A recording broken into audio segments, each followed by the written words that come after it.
lights are off. Flying through the hallway like a disco moth. Pitching to the couch, then I loop through the fan. My tiny whoop's grooving like a funky jam.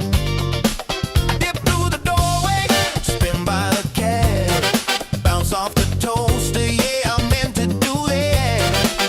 Neighbors knocking, saying, what's that sound? It's my brush motor soul train getting down. Flying through the curtain, dancing on breeze. Freestyle funk in my living room with ease.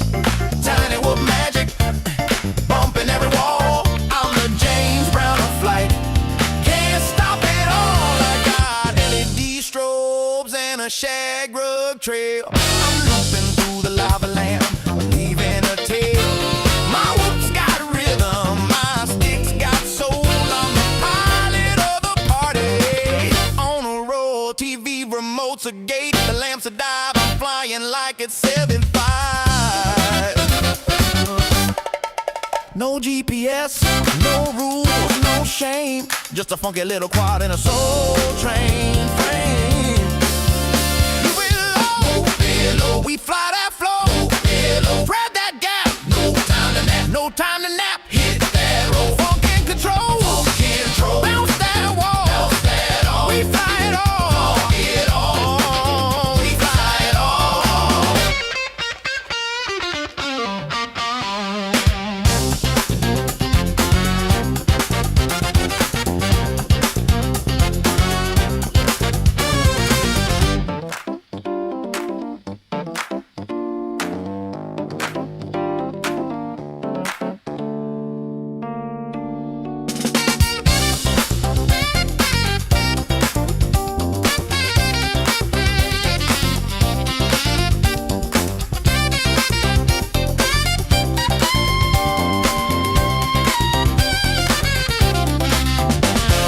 Tiny whoop love, funky and free. We fly indoors, we fly with glee. Whoop it, loop it, groove it, move it, bounce it, flip it, funk it, rip it, fly that soul, don't lose control. Tiny whoop love gonna make you whole. I thread the needle through the vinyl stacks, bounce off the mirror ball, never looking back. My quad's got soul, it's got style, it's got sass. It dips through the incense like a blast from the past. I'm flying figure eights through the lava lamp glow, dodging house plants like a funky pro. My whoop's got rhythm, my sticks got heat. I'm the pilot of the party with the grooviest beat. I loop through the hallway, I dive by the broom. I'm the disco ghost in your living room. I hit that split, it's over grandma's chair. She just claps and says, boy, you got flair. I'm flying freestyle with a velvet touch. My quad so smooth it don't need a clutch. From the shag rug to the ceiling fan, I'm the funky little fly with a master plan. The curtains dancing on the breeze. Freestyle funk in my living room with ease. Tiny whoop magic bumping every wall. I'm the James Brown of flight. Can't stop at all.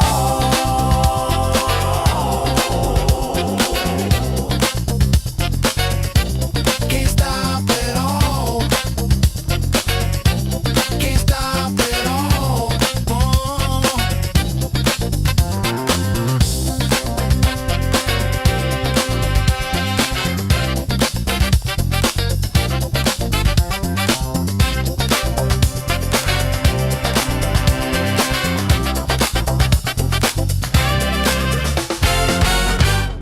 Hey friends, my name is Aaron Ciotti. Everybody calls me Ciotti. Welcome to Wednesday Whoop. Welcome to non-prop guarded Wednesday. Not Whoop Wednesday. Small quad Wednesday. I did a lot of testing today, and we're going to dive into it and we're going to talk about it. If you missed the Portland live stream, I'll shoot you. Does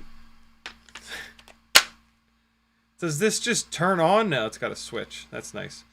Maggie and I went to Portland last week and had an absolute ridiculously good time. I flew a whole bunch of batteries. 2-inch baby turtle with 04, no ND filter. 1.6-inch whoop, 04 lights on all these, no ND filter. and then 2-inch whoop with an ND filter 04 light. The footage that came out the best was from this.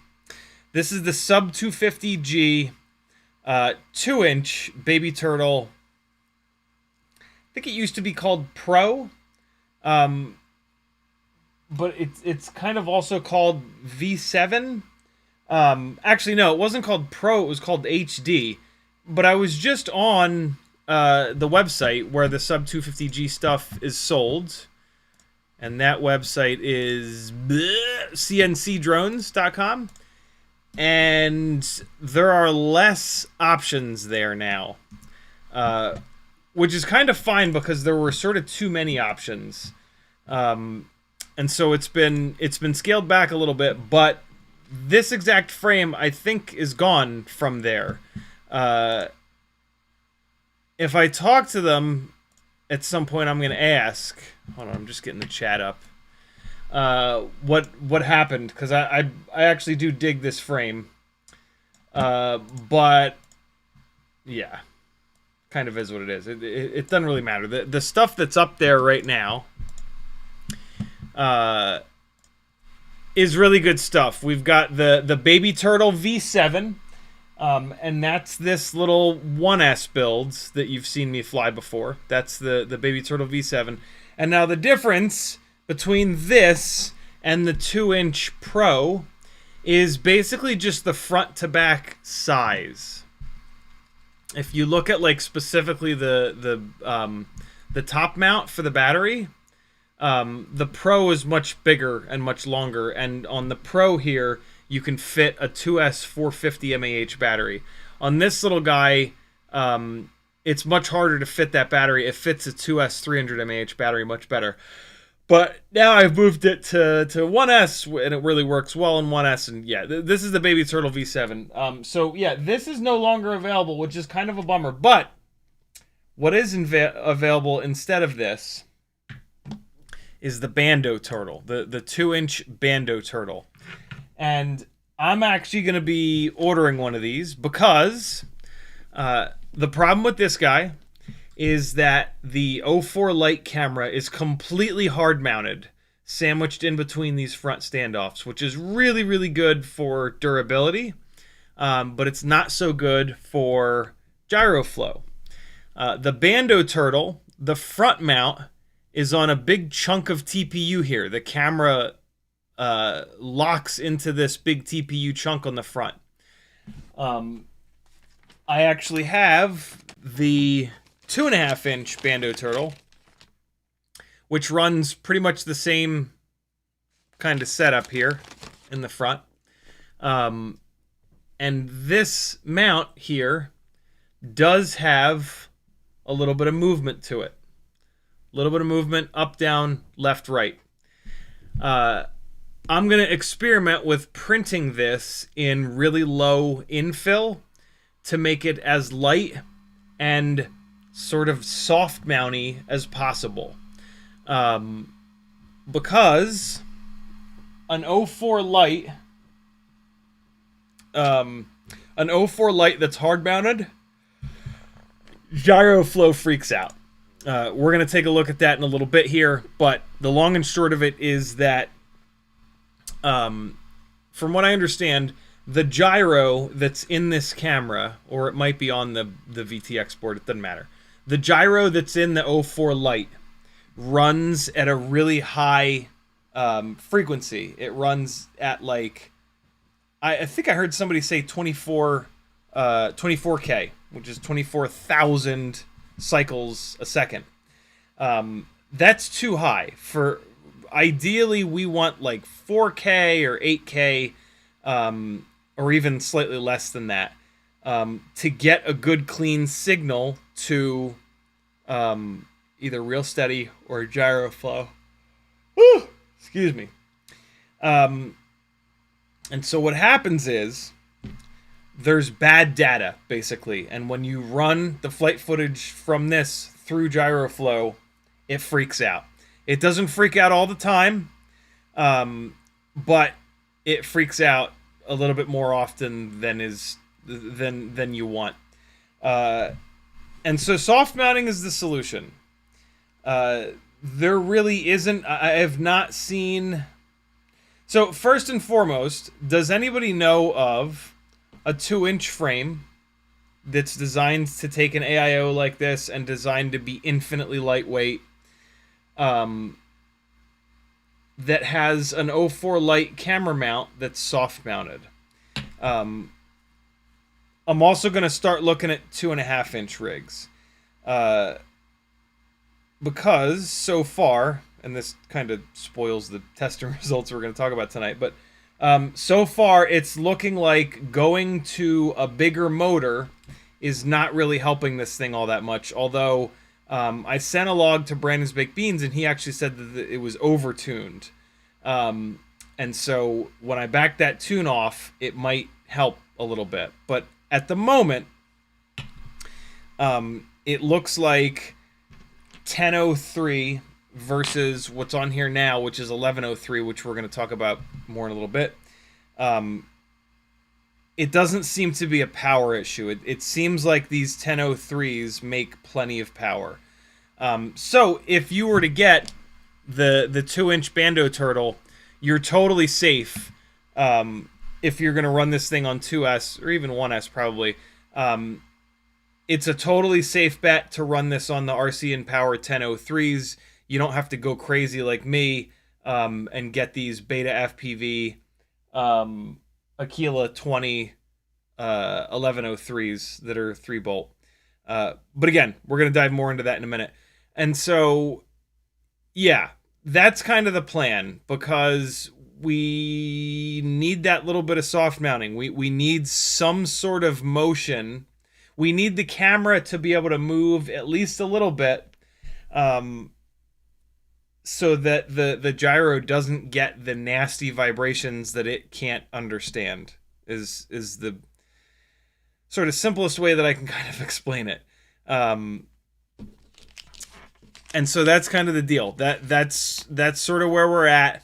I'm trying to get this 2-inch set up to the point where it will freestyle, but it will also provide like really good cinematic flight footage. It already does. It's already pretty gnarly. Patrons, you are going to get a link to this. I got way too many windows open right now. You are going to get a link tomorrow to the rough draft of Flying in Portland, which has in the bottom left corner, there's a Gyroflow logo right now. When that goes away, basically I've edited in flight footage that's not Gyroflow stabilized. So A, you get to see what Gyroflow is doing, but B, you get to see where Gyroflow was a mess. Up here, for example, in a second, this is all Gyroflow stabilized. It all looks great. And then at some point up here, there's some crazy jitteriness in Gyroflow that just could not get rid of. And so what I did for this sort of rough draft of this edit is you can see like a little bit of wobble there, but that doesn't look too bad. Up here in a minute, it looked terrible. And so I chopped it out. And so click, this is without any Gyroflow, because I had to remove the really obnoxious Gyroflow footage with lots of twitching. Again, we're still not stabilized, and now we are stabilized again. So it's really, this ended up being really cool actually, because it shows you how much Gyroflow really is doing, which is like a lot. It's actually incredibly impressive how good of a job Gyroflow did with this hard-mounted flight footage on RC Power 1103 10,000s, Gemfan 2023S propellers, Flywoo AIO, the 2S HD AIO, and then 04 light, and that's it really. A little whip antenna, Immortal T antenna that came with the Flywoo AIO. Sorry, Immortal T, Mini Mortal T ELRS 2.4 antenna, and that's it. Like, just, this has been a freestyle basher for a while, and I was kind of worried that the RC and Power motors were banged up, and so when I put these brand new 1103 instead of 1003 from RC and Power, these are Beta FPV 1103 motors that are absolutely fresh. When I put these on here, I was kind of hoping that some of these issues would go away, but as we'll see in a little bit, they have not. I also took a look at GemFan 2023S propellers versus the GemFan 2015 x2 bi-blades today. And tomorrow I'm going to check out one or two other propellers. Before I pull this thing out of this 2-inch frame and drop it into the 2.5-inch frame that's basically the exact same thing as this. This is the, and again, it looks like this is gone from their website, but this is the 2.5-inch Baby Turtle. I think it's just called the Turtle HD. Is it? Did he pull it? Hold on. Let me see. So there's the Bando Turtle. We'll click sub 250G. Yeah, so here's the Baby Turtle V7, which is not what we were just looking at. And yeah, so it looks like he's gone towards the Bando Turtles. He's gone away from these HD turtles, and he's gone towards the Bando Turtles, which is not the end of the world. That's totally fine. One of the things that's really nice about the Bando Turtles is the top plate is much bigger. And so you can put a bigger battery on here. Taking the camera and dropping it down a little bit and pushing it forward gives you a little bit more room for the battery. On this 2-inch HD setup, a 2S 450 mAh battery like just barely fits on here. And so, yeah, the fact that you can't get these exact two frames anymore is not that big of a deal. But I'm tempted to move this build directly to this 2.5-inch Bando Turtle build, but I'm gonna wait. I'm gonna order the 2-inch Bando Turtle build. I'm gonna move this over to this guy, which is like the closest possible frame, but 2.5 arms for 2.5-inch props instead of 2. And I want to see what happens. I want to see if, so moving over from a 2-inch frame to a 2.5-inch frame, I'm going to have to go to a bigger motor. And so it's going to get heavier. But I'm also going to be able to go over to a bigger propeller. And that's going to allow me to turn less RPM.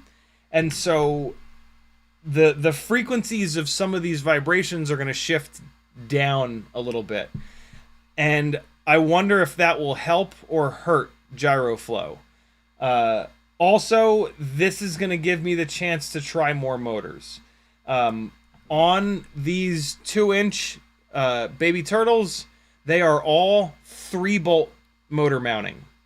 And the 3-bolt motor mounting limits you to 1003 or 1103 at the absolute biggest. And these 1103s are kind of a pain. Like I said, these are Beta FPV Aquila 20 motors. They're kind of ugly, but I mean, who cares? This is the 3-bolt. This is the biggest 3-bolt motor that you can get, and it does perform better than these 1003s. I got a bunch of test results that we're gonna look at. And so yeah, this thing is kind of maxed out right now. This is the biggest motors that'll go in these 2-inch frames. I would love to keep this setup in a 2-inch frame. I'm hoping that sub 250G FPV will release a version of this frame, of all the 2-inch frames, I should say, with 4-bolt motor mounting on the arms. But at the moment today, there are none. In order to get 4-bolt motor mounting, you got to go up to a 2.5-inch build, which is going to get a little bit heavier. But it is going to have more room for a bigger battery, right? You can go from a 2S 450 up to like a 2S 550, or even potentially 3S. At some point, I'm going to move to 3S and see what that does, because one of the things that I've noticed is that what I'm really trying to get to with these builds is 1202 motors, a 12 millimeter wide motor, because at that point you get a 2 millimeter thick motor shaft down below the bell, and so the 12 to 14 millimeter wide statored motors are going to be stronger, basically. And the 1202 and a half, Newbie Drone does sell a 1202, which is kind of interesting, but that's less stator volume than the 1103 and the 1003. And so I don't think I want to go down to a 1202. I think 1202 and a half is the right motor size, but the problem is it hits the battery hard. 1202 and a half really does sag the shit out of these 2S 450s, and so a 2S 550 is going to be a little bit better, but at that point 3S might be the answer.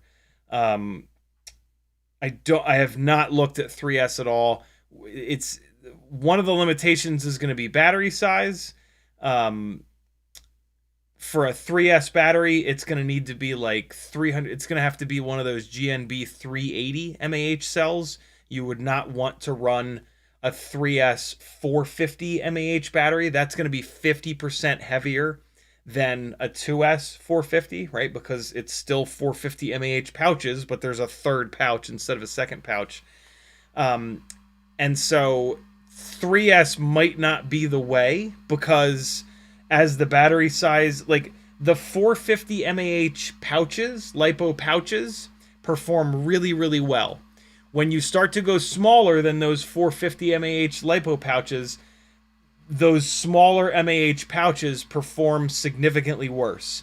So even though we would be going from 2S to 3S, those three pouches are going to be 380 mAh or 350 mAh or 300 mAh, and they're going to perform worse than the 450 mAh lipo pouches in our batteries.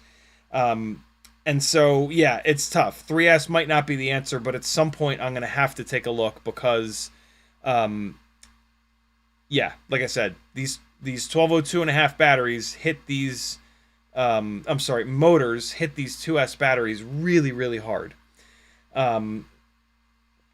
So that's kind of where things are going. I am trying to build the ultimate super lightweight, super safe, fun as hell to fly, 04 light carrying kind of setup. And right now, holy shit, this is so good. This is like obnoxiously good. Some of the footage that I was able to get with this is ridiculous. Yes, it's clean. It was on clean propellers. It was on clean motors. Like, I've crashed it a bunch, but it's unbelievably durable because the arms are so short for the little bitty 2-inch props. The sub 250G frames are really well designed. When Brandon looked at a log from this today, he was like, dude, there's absolutely zero frame resonance. Like, none whatsoever, which is not surprising at all. And so this little setup is unbelievably good, and if you're not trying to do full-blown cinematic flying with it, it'll just look good. Like, just flying this freestyle, it looks perfect. I didn't really notice that it wasn't perfect until I tried to fly it in a straight line for 30 seconds, 1,000 feet to a big rock in the ocean, to dive it and then come back. Incidentally, I noticed last night when I watched the rough draft on the television, there are 2 bald eagles sitting on the top of that rock, and I just fly right up within probably a couple hundred feet of these bald eagles, and then dive down. You might be able to see it. Hold on. I didn't notice it in the goggles. I didn't notice it when I was editing it, but then when I actually put this on the big TV, I was like, holy shit, that is even more magical. So it's not on this run, it's on this second run that you can see them, because on this second run I got closer and there they are. 2 fucking bald eagles just hanging out on the top of this rock. Just straight chilling. Owning, apparently the bald eagles own this top part of the rock. Which makes sense because they're big and scary fuckers, right? There's no other birds here, no other birds, no other birds. And then this smaller rock down here is just covered in seagulls. There's seagulls all over the place on this farther down rock here. And this one scared the shit out of me. He took off. I was like, don't fly in front of me, please. But yeah, there was a little, that was a little funny thing that I noticed last night. So yeah, there you go. What's going on in the chat? Who's here? Flagadelic was first. Matthew Wegner, CiottiFPV, McShaky, Mo Penguins, Sear, Fizz, The Ghoul, J Tux, Mr. Clean, Uriel, Brandon's Baked Beans, the man himself. Speaking of, Brandon offers black box tuning services for $1 a minute, which is incredibly inexpensive. He is an absolute ninja. He hangs out over on my Discord all the time. There's a link to my Discord on CiottiFPV.com.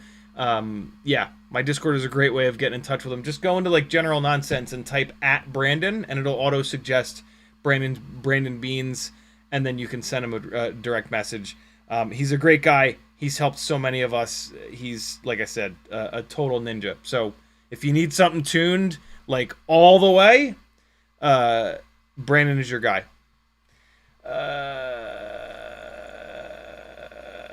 Where was I? Brandon's Baked Beans, the Bruce, Drublick Mike, Uriel, Frank Dr. Nicholas, P Money, Kylo Meters, C2C, capital C, Jimmy the Cow, J Tux, McShaky, Uriel, C2C again, Sear again, Jamie Flies. Oh man, YouTube just did the thing. I'm just going to try my best because I can't find my place where I was. Smirk Station, Uriel, Sear, capital C, Frank Dr. Nicholas, Julio. I think I got pretty much everybody. Type @CiottiFPV if you want me to read your chat comment. Otherwise, I respect your privacy. As always, non-monetized live streams. Support me over on Patreon so that everybody doesn't have to watch commercials. It's just stupid to monetize these. For $3 a month, I get way more of that. You know, Google, YouTube take like 30+% of everything. So do a $3 or $5 a month Patreon, and you'll get more out of that, and so will I. Linked on CiottiFPV.com. Uriel says, "Did you get the post?" I did not. Not yet. Hopefully this week. By the end of this week, rather. Mo Penguin says, "Let's go. What's up, CiottiFPV and gang?" C2C says, "Hey, last stream I tried to pass on info for a DJI O4 Lite case that allows the use of ND filters that are common and cheap from the Neo. Comment was deleted, I guess. Shouldn't have been deleted. What? Tell me more. That's awesome. So that's kind of that's one of the other things that's going on here is that at the moment this both does not accept an ND filter and is not soft mounted. I would love to have one or the other, but it is legitimately difficult to design a TPU camera mount that will work with the bayonet mount Flywoo ND filters. It's also hard to design mounts that are properly soft mounted.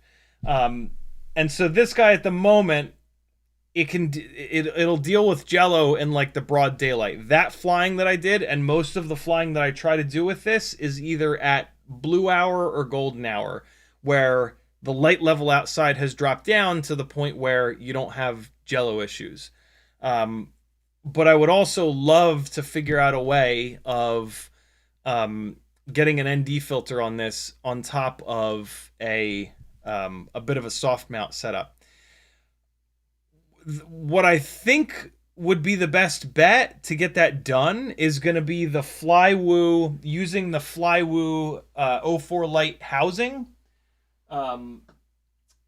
This little guy. This thing works unbelievably well. It's molded. It's got the little bayonet mount in the front there, so you can put the ND filters on. This is very similar to what's on this 2-inch whoop. This is the fly woo filter. And then this guy gives you the threaded brass inserts here on the left and right. So basically just like a mount for this that has some soft mounting built in to the arms, right? So that this can just move up and down, left, right, front, back, hopefully just a little bit, just enough. And like when you look at the Bando Turtle, this looks pretty similar, right, to this front part. So like maybe this, yeah, I'm going to try this out. But I would love some sort of a mount that worked with this and is soft mounted for this Bando Turtle setup that just kind of drops this down in the same spot, right? And then the only issue is going to be that having something like this is very much not going to be freestyle. You know, it's going to turn a Bando Turtle into like a cinematic turtle, which is kind of the opposite end of the spectrum, but that's okay. It's easy to work on these things, right? Like if there was a version of this that just interfaced with these, I want to say this is 14 millimeter width, that might be absolutely perfect. So, yeah, a lot going on, I know, but I'm just so unbelievably happy with the flight characteristics of this. How not one single person was not smiling and laughing when I was flying it.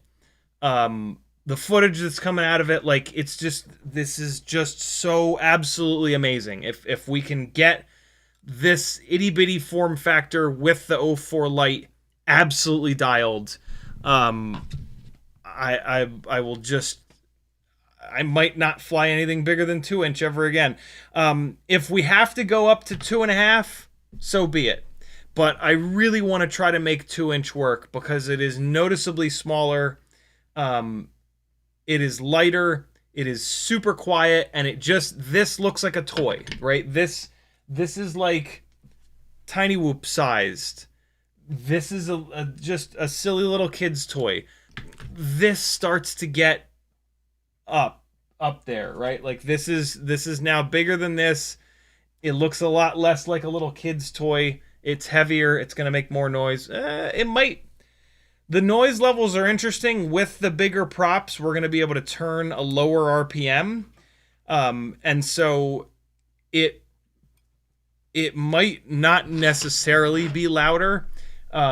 Here's the thing, though. Like 2-inch rigs that have prop guards can be pretty obnoxious. The tiny whoops are not. The tiny whoops are very aerodynamic, right? You've got like the central canopy, and then you've got just 4 circles of thrust, and that's it. The Aquila 20, which has now been robbed of its motors. This, for example, is not quiet. This is absolutely obnoxious. One of the big reasons that I've torn this thing apart now is that it's so loud that I cannot fly this outside. Like, the neighbors are going to call the police and or just beat me to death with their shoes. This design where you've got like this big wide central canopy, you've got like A-arms, you've got these aerodynamic prop guards. This is noisy. The noise level of this is obnoxious. And if I were to be flying this around in Portland, I would not have gotten smiles and laughs and waves and like love from people. This is plenty quiet. This, as a 2-inch setup, at the weight that it's at, is quiet as hell. Even at full throttle, it's just totally unobtrusive. I have a feeling this will be too, but again, it's significantly bigger. Speaking of the Aquila 20, I did a review on this a couple of weeks ago. Shout out to Beta FPV for the really nice design. A lot of times these are such a disaster to take apart and work with.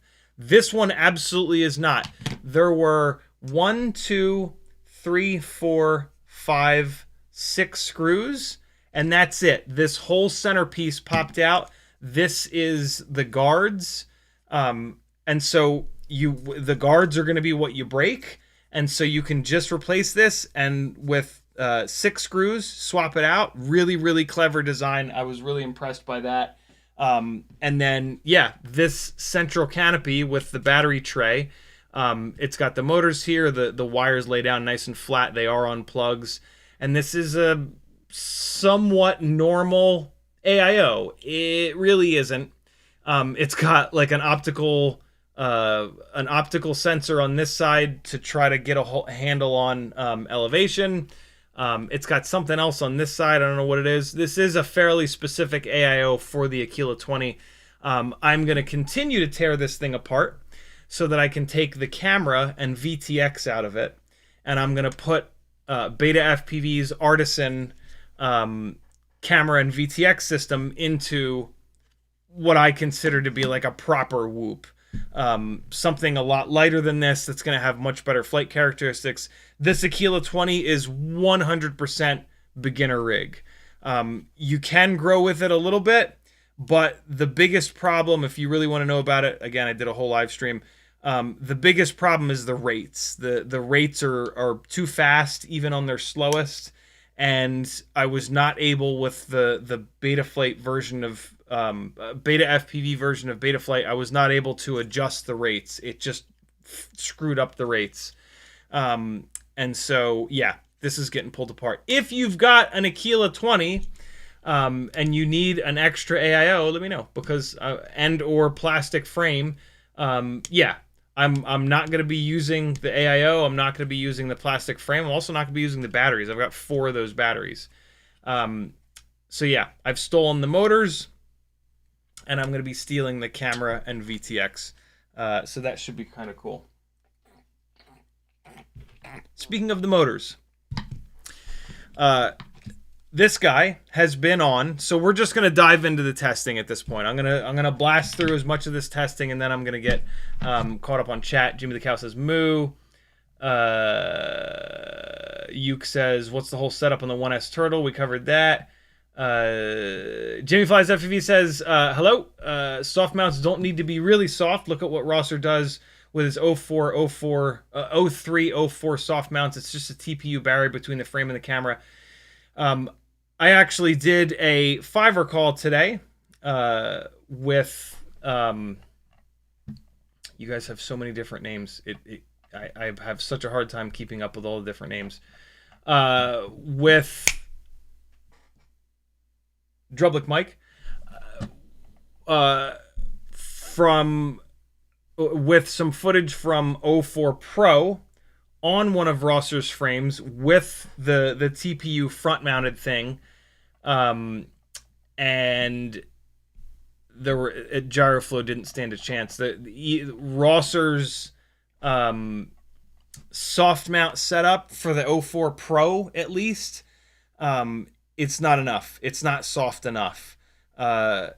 His soft mount setup for the 03 seems to be really good. It's a big rubber panel, and then you bolt to that big rubber panel. But with the 04 Pro, since the camera is bigger, you can't get as much movement. It's more like tightly mounted. So yeah, oh man, I forgot to switch the scene to show you guys the damn eagles. Here we go. Come on. There. Man, you can really see them here. Look at them. Look at these majestic bastards.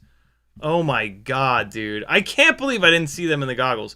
Although, boy, was I not looking at the top of the rock. I was looking everywhere but the top of this rock. I was checking OSD. I was checking all the things. But yeah, look at those two majestic sons of bitches. Crazy.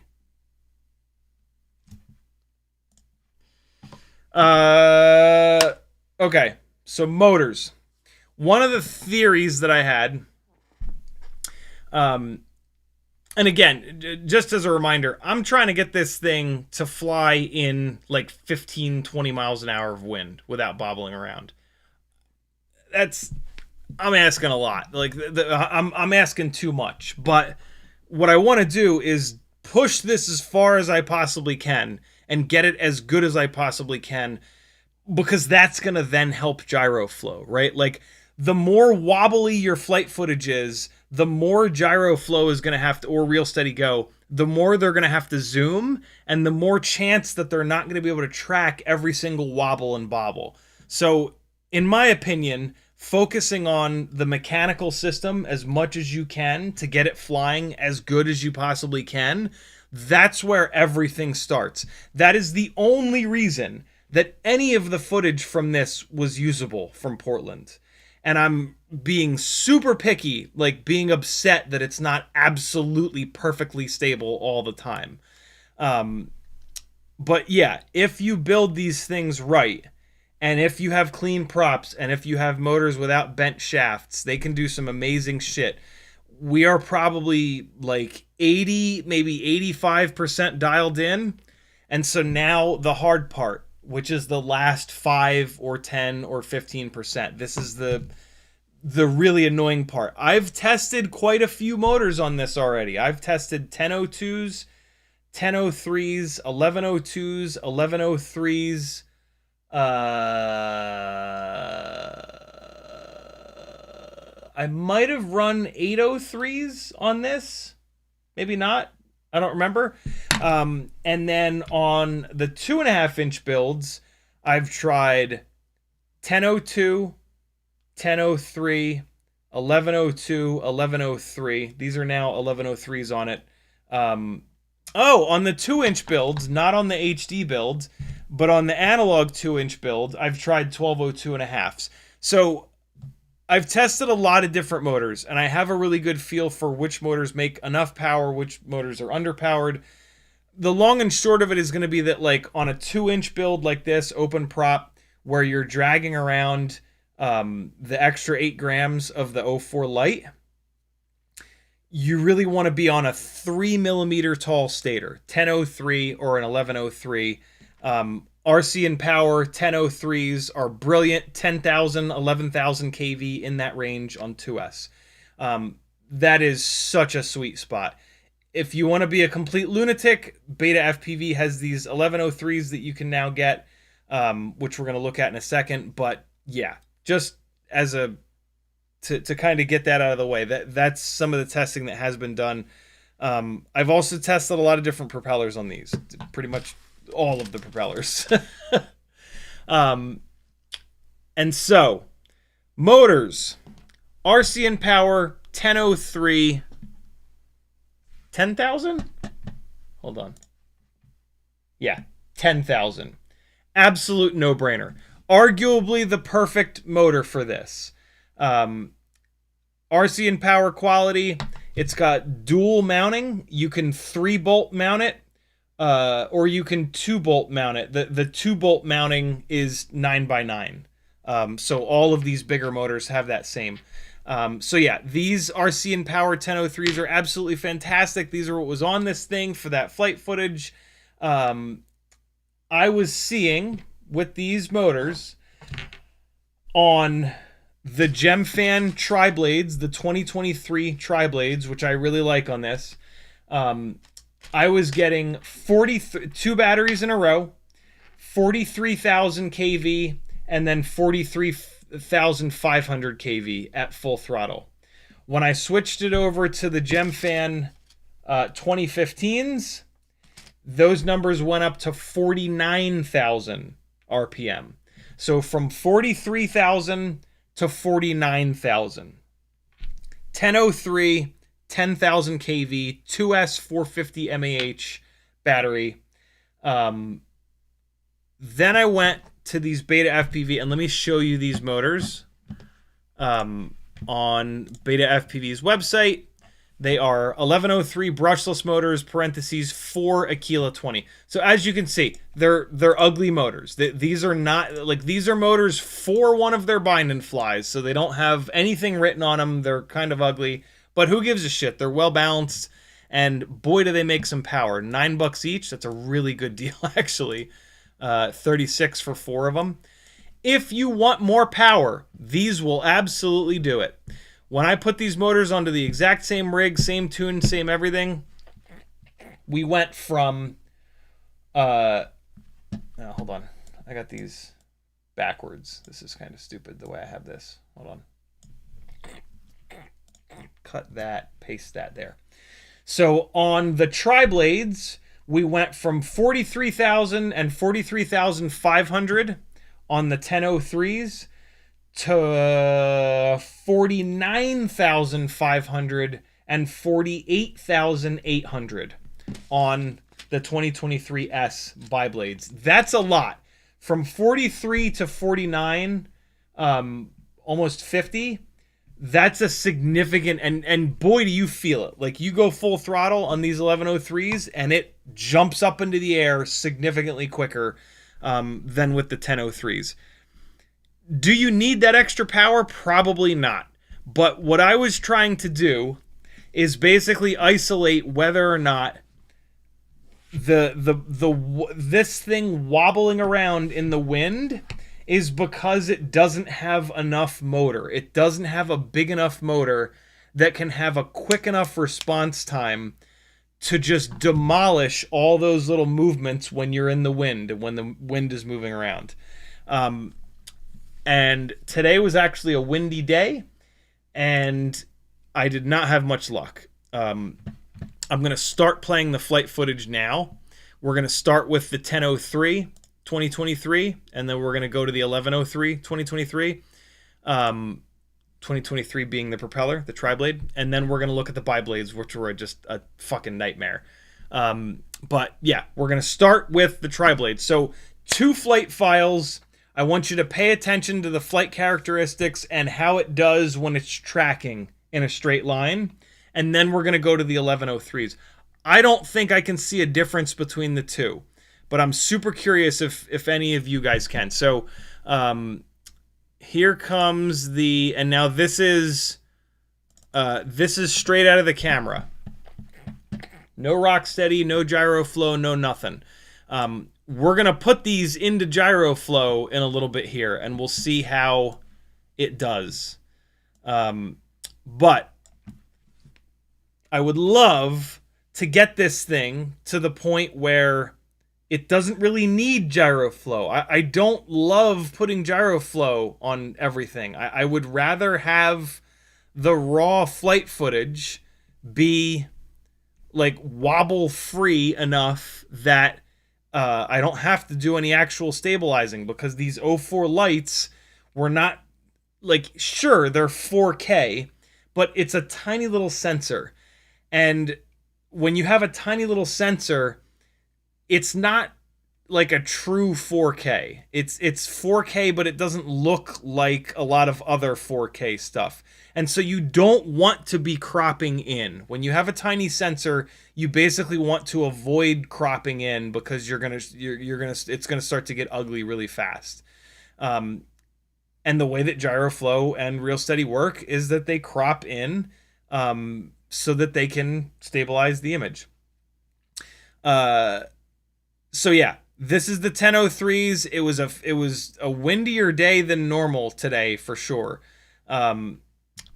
And these are going to be quick flights. The beginning of the flight, I do a massive full throttle punch so that at the end of the flight, I can get the RPM out of the OSD.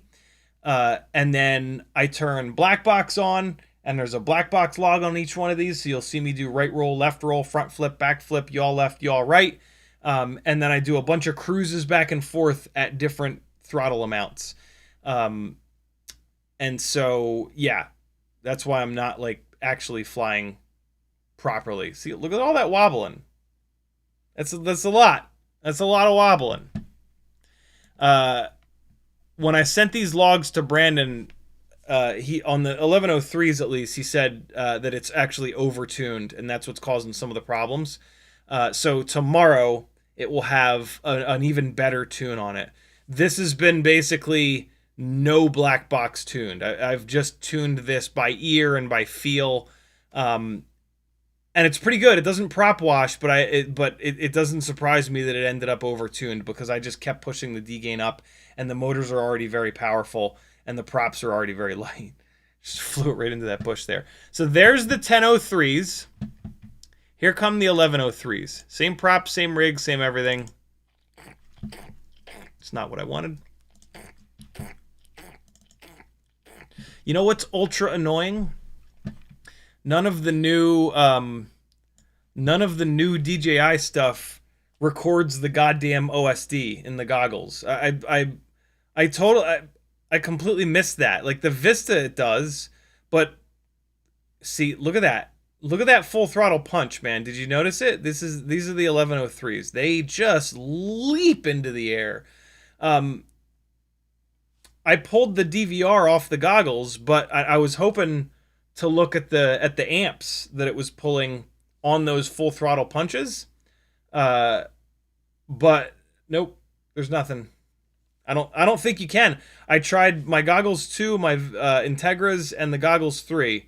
And I have the record goggle view turned off. There's a feature where you can. I don't understand it. I had that feature turned on, and there was no OSD from the goggles. This is straight off the quad. But I also have the goggle DVR, and there's just no OSD at all on it. It doesn't even have the subtitle track anymore, where you would at least be able to see some of the DJI OSD info. Very weird. I feel like I might have something set up wrong. This is me really putting the nose down to see how it does on the bigger motors if really pushing it. That's kind of one of the other things too when dealing with some of these weird vibrations. Putting the nose down farther and flying faster might actually help, because it's going to spin the motors quicker and the frequencies and the vibrations are going to change a little bit. And they might be better. I only flew that one battery out to that rock at Portland. I should have done one. If I'd had another battery, I should have done it and flown out there faster to see if that helped at all. But yeah, could you see a difference? Now that I've watched it a second time, I think maybe I can. I'm pretty impressed by this pass here, I think it is. There's still some motion though. The sky is still jiggling around a little bit. Let's do this. Let's take this file. This seems to be, is it this one?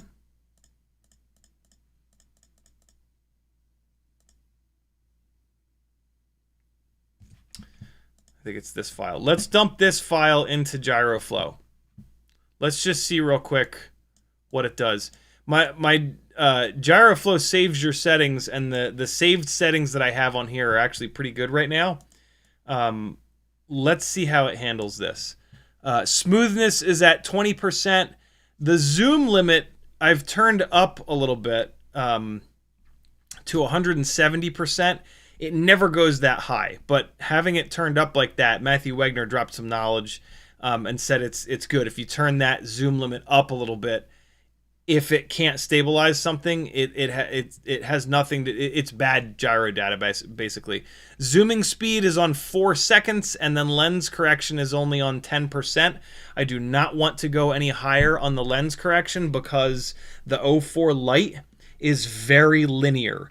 What lens correction does is it pulls the edges. This is with very low lens correction. Watch what happens. I'm going to go from 10 to 50. See how it pulls the corners? Usually that's a good thing. On most FPV cameras, you want this because they're super fisheye. The 04 Lite is not. The 04 Lite is perfectly linear. And so you really don't want it to be pulling the corners out like that. It makes it look really weird. And so I run that lens correction very low. And I feel like 10 is about where it should be. Let's take a quick look. Yeah, okay. So you can already see the problem there. So this big... There's one. There's another. Oh, yep. So every time I dig into the throttle, the gyro data is bad, basically. There's noise in the gyro data that GyroFlow is working from. And there you go. That is the problem. So these 1003 motors are kind of making the situation worse. Although this is not how I was flying out to that rock. Out to that rock, I was like low throttle, like this, no big full throttle stabs. When you go full throttle, the frequency of the vibrations goes up really high, and that gyro flow is always going to have a hard time with that, with those higher frequency vibes. And so, yeah. All right. Well, let me look at one thing real quick, though. Let me look at one of... Oh, Jesus. Let me look at one of those slow passes to see what it's like. And I'm going to click this button to see what it's... Oh, wow. It's doing a lot. Look at how much it's smoothing that out. It is really, really impressive. This has... I don't want it doing that much, though. That's a little bit better. Yeah, boy, it's doing a lot, but not quite enough. Well, it's not that it's not doing enough. It's that, again, the gyro signal has garbage in it. It has vibrations that are too high in frequency. And so, again, when you soft mount that camera, those high frequency vibrations will kind of get absorbed, and they won't be so strong getting into the camera that gyro flow should work. All right. So, the only problem with soft mounting the camera is that it can then start to cause jello. And so, a soft mounted camera with no ND filter is rough. If we're going to do a soft mount on one of these, it kind of needs to also have the ability to put an ND filter on there. So you put an ND filter on, that's going to crush the jello by allowing you to drop the shutter speed down to 1/60th or 1/20th or 1/100th of a second. And then the soft mounting is going to take some of these high frequency vibrations out of the camera where the gyro is, so that gyro flow does not have garbage data that makes it confused and makes it jump all over the place. Euro says a bit of fun of Tiny Whoops is cheap batteries, 1 or 2S. Euro also says, I checked out Track and Trace. It's across the border, but then no info. The MF. That's normal. That's normal. Yeah, welcome to Cheeseburger Land. CiottiFPV says, why not 1203? Too big. 1202.5 is already a little bit too big for 2-inch propellers. I think 1202.5 is going to be perfect for 2.5-inch propellers. If it's not enough motor, 1203 is the next motor that I'm going to run. I love the 1203 motor size. We've got 3 tall and 12 wide. So you take that 3 tall and you go 3, 6, 9, 12. And so the ratio is beautiful. 4:1. For every 4 millimeters wide, it's 1 millimeter tall, right? It's 3 tall, so 4, 8, 12. But I'm hoping that 1202.5 will be enough motor. Running the lightest motor possible is going to help with all of this quite a bit. The motors are all the way out on the ends of the arms, and so when the wind hits this thing, however much weight is on the end of the arm is going to develop some momentum that the PID loop is going to then, or the error correction is then going to have to stop. And so the lighter the motors, the better. So we do want to stick with like the smallest, lightest weight motors that we can get away with. That is going to help sort of the whole system. Within reason, of course. If the motor is too small and doesn't make enough power to offset that and to have a good enough response time, then, and so we're always looking for that balance of like big enough, but not too big. Frank Dr. Nicholas, we got that. C2C says, any coupon codes for CNC drones? Nope. I don't know if they do that, to be honest. Euro says, I've seen an FPV micro PF1 system. You like? We annoy the postman again. It fits postcard. I don't know what that is. I don't know what a micro P phone system is. Ben Holmquist is in the chat. What's up, dude? He says, bro hasn't run out of new info to share yet. Incredible. Thank you, dude. Yeah, it's there are still massive developments in FPV. They're mainly on the smaller stuff. The 5-inch stuff is old news. 7-inch stuff is almost approaching old news. 3-inch, 3.5-inch stuff is also kind of like approaching old news, but like tiny whoops and these little 2-inch and 2.5-inch ultra lightweight, super safe, super quiet things. There's a bunch that still to be dialed in on these, and I'm excited. I'm excited to be to be going hard on these, if I'm honest. Matthew Wegner says, cover exposed carbon with stickers to maximize toy factor, right? You know, getting like colored carbon fiber. I got the purple colored carbon fiber. Anything you can do to make them seem more like toys is a good thing. Scrolling back up to find my place. Jamie Flies FPV says, I'm running the 04 Pro on my X8 lifter. No issues with gyro flow. Yeah, not surprised. An X8 lifter is going to be so heavy that the high frequency vibrations are just not, they're just going to get absorbed by all that mass and all that weight. The smaller we go, the harder of a time that we have with those higher frequency vibes causing issues. CiottiFPV says, RC and power 1203, 11,500. Why not give them a try, torque and RPM for windy days? The main reason is just the cost. It's, you know, it's I test a lot of stuff. As much as I want to test everything, I can't, you know, buy a full set of every motors that are out there. I'm going to test 1103s. I'm going to test 1202 and a halves. I'm going to test everything that I've got. And then if they don't have enough power, then I'll look at the RC and power 1203. I might even have, no, I have a set of RC and power 1204s on a toothpick that I haven't flown in a while. But a 1204 is a whole different animal than a 1203, in the same way that like a 1002 is a totally different animal than a 1003. All right. Jamie Fly says that's a setting in the goggles. Yeah, I changed that setting and it didn't it did not help. Frank says, I think recording OSD is an on-off setting in Goggles 3.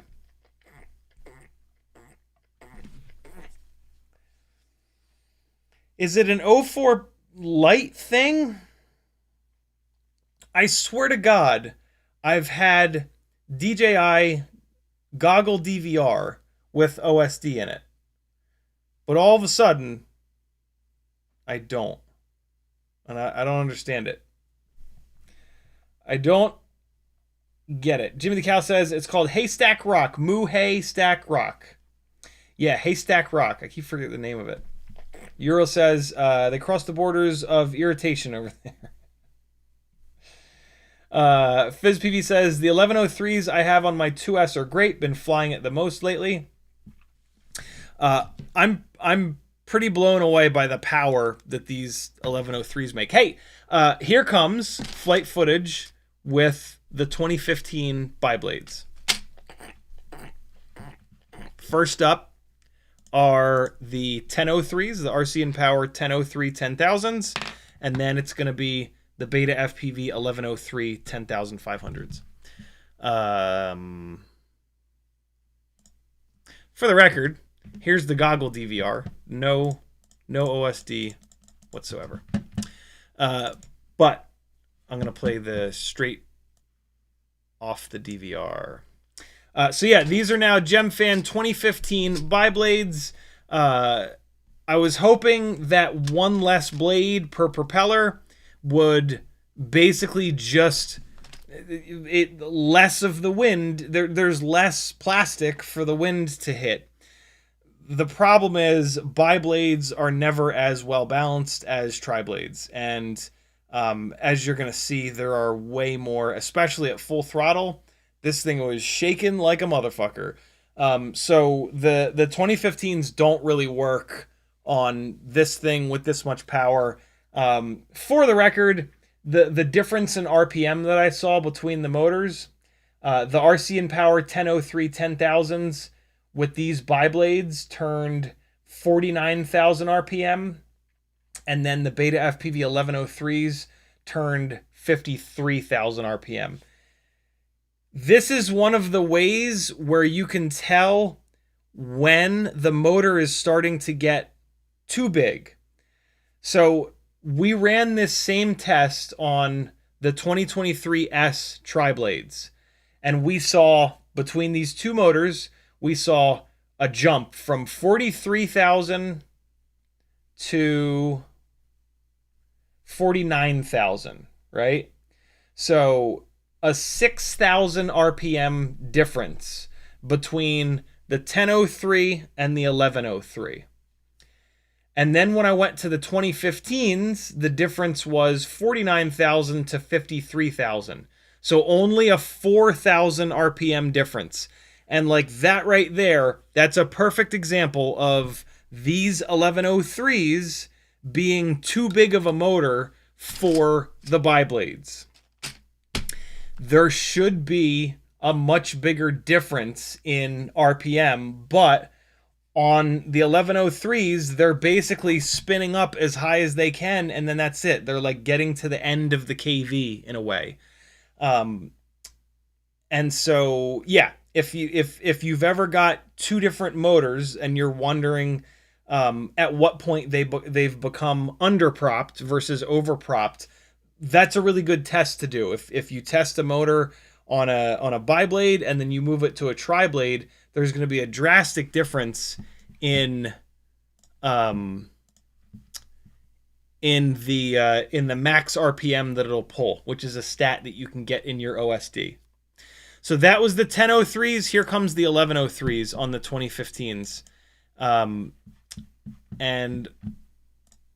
here's what happens when one of those propellers is not tight enough. I got really, really lucky here. One of the props fell off when I was all the way up above the trees. And unbelievably, it came down in the dirt and thunk. Didn't even bend a propeller. And then I was able to just throw another prop on it. And then it actually helped again. But, yeah, that's okay. I got it back. All is right with the world. The frame was totally fine. The motors are totally fine. Look at this thing. Did I not do a full oh, I guess I had the full. Yeah, I'd done the full throttle blast on the charged battery. I always do the full throttle blast immediately on a fully charged battery, so that it takes so that it reads the highest possible RPM. So now I'm probably logging now. I'm probably doing a black box log right now. And so yeah, these are the 2015s on the 1103. This is now underpropped. This is a motor that is too big for this propeller. And so we are dragging around additional motor weight for not much of a reason, right? The difference in RPM from the 1003 to the 1103 on these bi-blades is only 4,000 RPM. It went from 49,000 to 53,000, and that's just not enough. So if I was going to keep this build together and I was going to keep it on these 2015 bi-blades, I would just run the 1003s. That's another one of the propellers falling off, actually. But the 2015s are not the answer. Look at that shake at full throttle. And now watch this. If I grab one of these and drop it in the gyro flow. So like the gyro flow that we just did with the 2023s, it was not great. But it was nothing like this. Look how bad this is. And again, my settings are all still in here. Watch this. The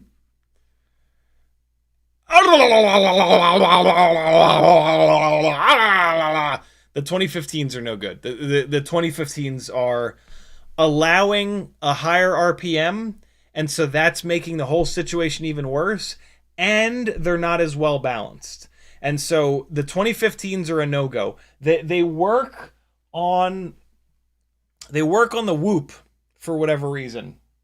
But on the open prop setup, they are not the way to go, which is kind of nice because on an open prop setup, you want tri-blades to protect the motors. So I'm kind of happy that the bi-blades did not work out, because I don't want to have to run bi-blades on this. I don't know. Maybe they would be a little bit better in the wind, but maybe not. This is ridiculous. And so, yeah, I've got one or two more different 2-inch props to test to see if the balance of these GemFan 2023 S's is just not quite good enough. I don't think that's the case. They tune up really easily, but we'll see. It's worth trying a couple more. I'm going to try a couple of HQ props, actually. HQ props lately have been a lot better balanced than GemFan props, and so I don't have anything as light as this. These GemFan 2023 S's, I think, are like the best of the lightweight push-on mount 2-inch propeller. They're very light because they don't have the T-mount holes. These motors don't have the T-mount holes, nor do these RC and Powers, so you're pushing on a propeller. You might as well run a slightly lighter propeller. But there are some fairly lightweight 2-inch tri-blade props with the T-mount holes that I can try. But yeah, I would love to get away from... That's the other thing that happens when you go to a 4-bolt motor, is that pretty much all of the 4-bolt motors have T-mount screw holes in the motor bell. So you can screw a propeller down.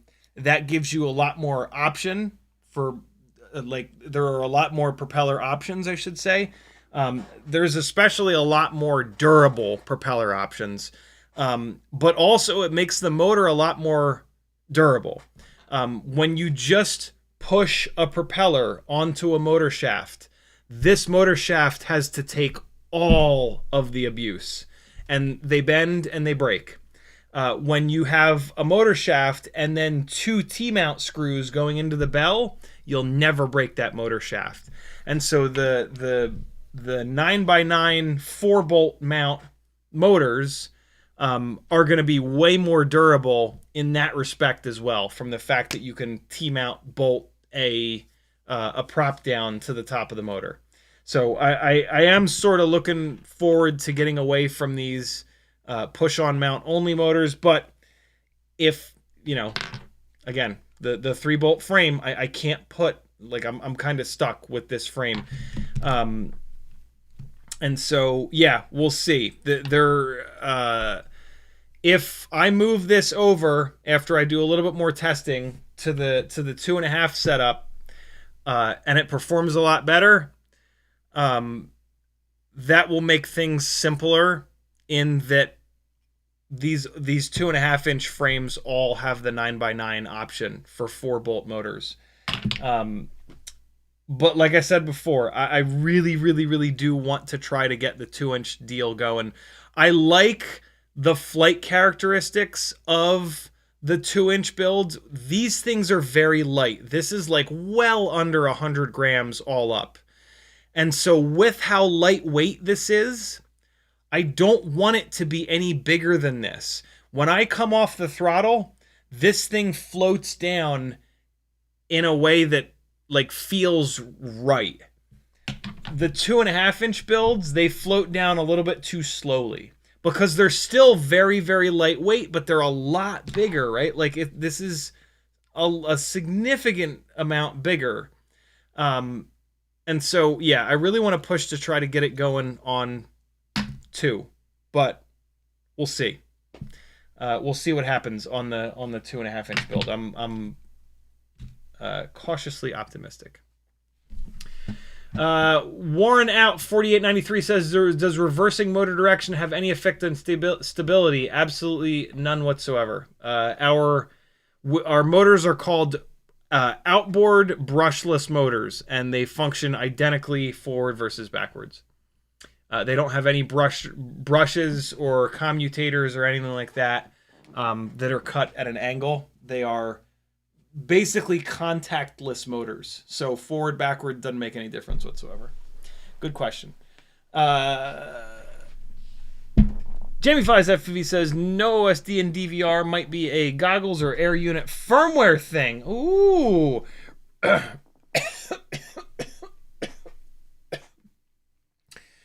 Running the 0.03 on mine, and I get OSD and DVR on both 04 Pro and Lite. Okay, so there's something going on.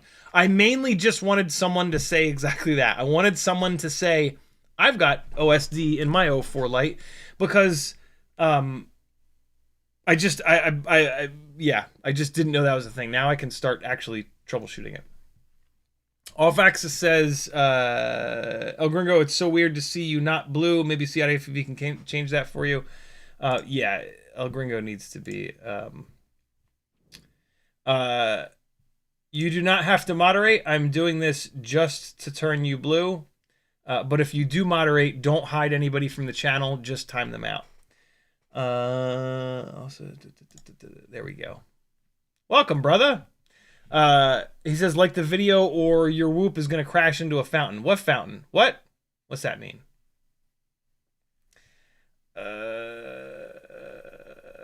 Uriel says, my neighbors don't understand my audio in the night. Strange noises. I told him it's you.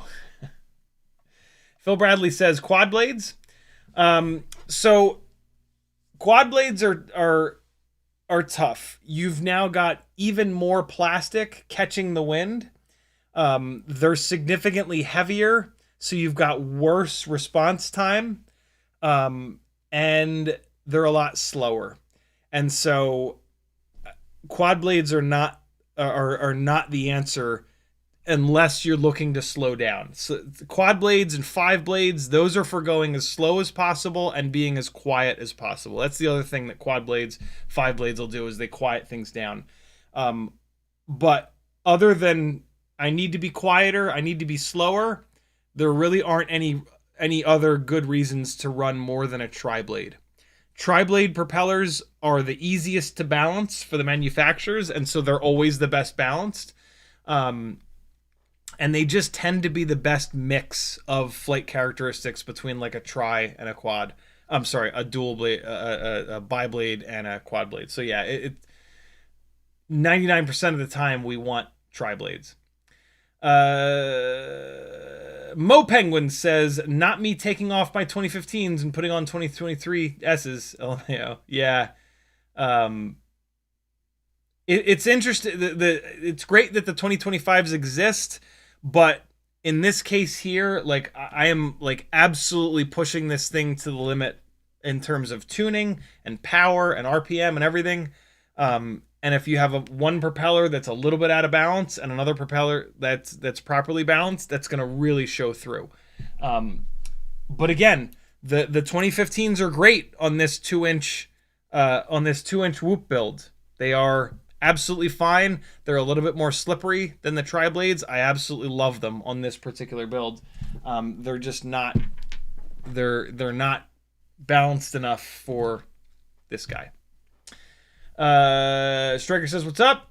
Yuke says, I have OSD in my 04 Lite goggles DVR. Okay, yeah, so I need to figure that out. Nathan Wells says, 2-inch, 21 gram, 4-bolt frame, search FI100-04, soft mount 04. Oh, shit. What did you find? Let's see.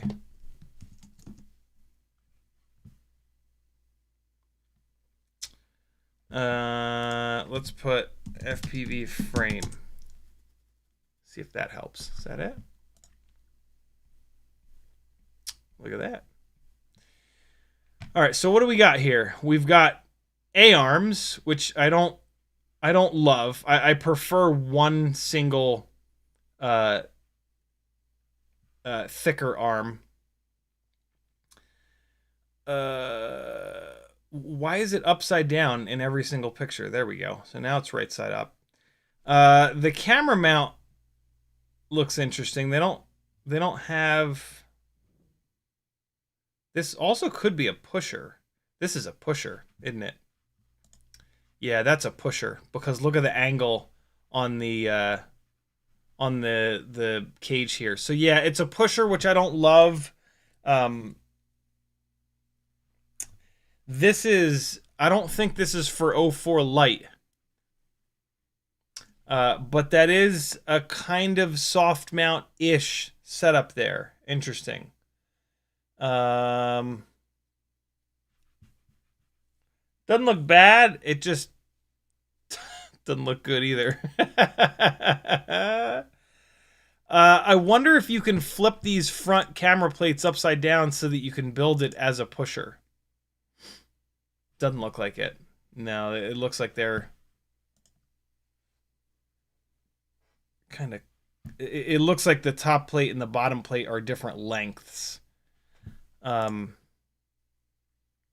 is it hard to tell, though. Maybe not.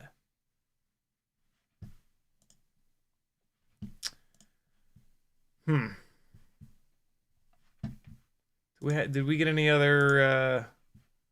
Oh, it's by You Smile! The first carbon fiber frame that I ever switched the original Baby Hawk to was by You Smile. This is a different frame here. This one's a pusher. I'm sorry, this one's a puller, rather. This is a normal one. But look at this. Look at this weird camera mounting.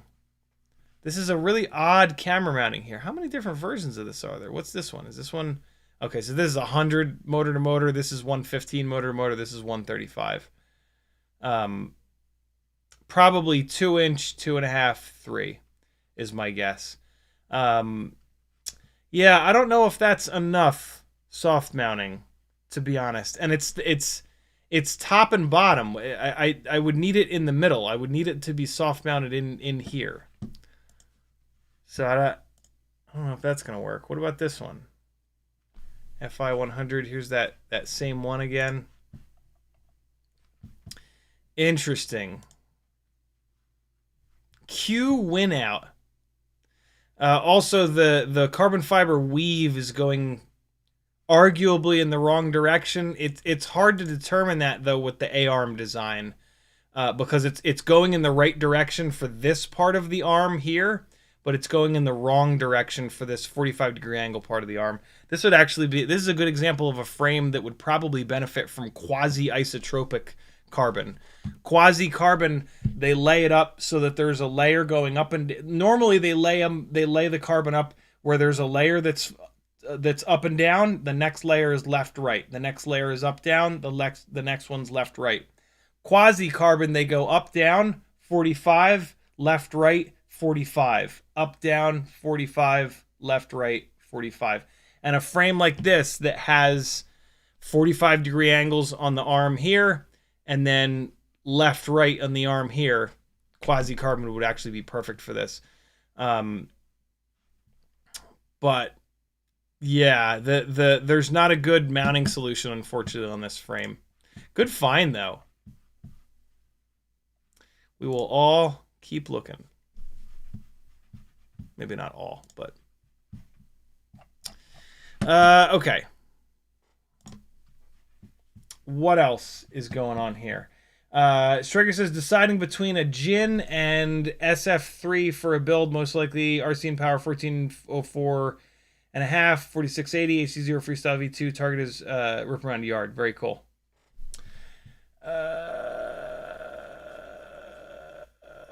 Okay. Something else that I wanted to hit on is that I posted the that flight footage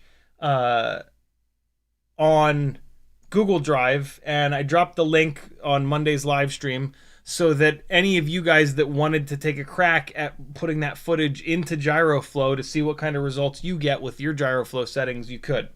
And a couple of you do. A couple of you did. The two absolute and utter stars of the show are CiottiFPV and Matthew Wegner. They actually made a thread inside of General Nonsense on my Discord with flight footage and a really good conversation. And so you guys should check that out. Here's the text channels. Here's the open to everyone text channels. Here's General Nonsense. And yeah, it's a thread in General Nonsense. This is a really, really good read. Matthew Wegner was able to get the footage almost completely clean, but he had to go through GyroFlow and then DaVinci Resolve. And two things are going on here. A, that's double the workflow, which just obviously sucks. But B, it's double the zoom. Like, this looks noticeably softer because GyroFlow zoomed into this and then DaVinci Resolve zoomed into this. And there's still moments of that kind of won't go away. So, yeah. In the end, and I've now talked to Brandon's Baked Beans about this. Like, this has been on my mind for the last 48 hours, and I've been talking to as many people as I can.